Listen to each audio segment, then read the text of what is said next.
আজকে আপনাদের আমি আরেকটা নতুন জায়গায় নিয়ে আসছি, যেটা হলো কাজিসা এবং মহাসংঘের সংযোগস্থলের একটা রাস্তা।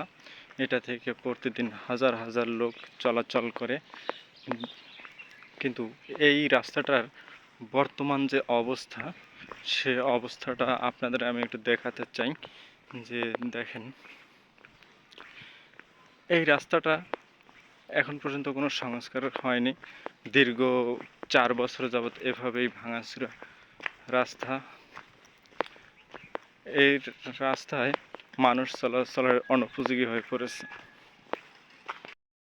গ্রামবাসীর সহযোগিতায় এই রাস্তাটা মোটামুটি খানাখন্দ ভরাট করে রাখছে এবং তাদের সহযোগিতায় রাস্তাটা থেকে চলাচল করা যাচ্ছে। বর্তমানে একটু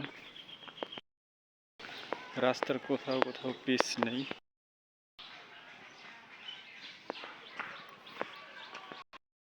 খানাখন্দের জন্য দেখা যাচ্ছে যে গাড়ির ভাড়াও অনেকটাই বেশি পড়ছে।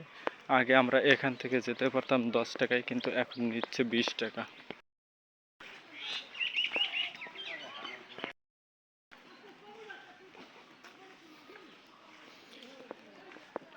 এই যে ব্রিজটা দেখতে পাচ্ছেন, সে ব্রিজটার অবস্থা বেহাল অবস্থা, যা দুপাশের রেলিংটা ভেঙে গেছে।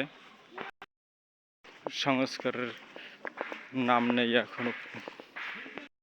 প্রতিনিয়ত এখান থেকে অনেক কোমলমতি শিক্ষার্থীরা তারা শিক্ষা প্রতিষ্ঠানে যায়, কিন্তু তারা যে ড্রেস পরিধান করে সেই ড্রেসের রং পরিবর্তন হয়ে যায় শুধু এই রাস্তার ধুলোবালির জন্য।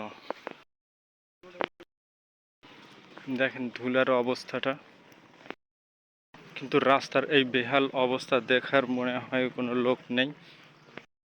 অবস্থা রাস্তার,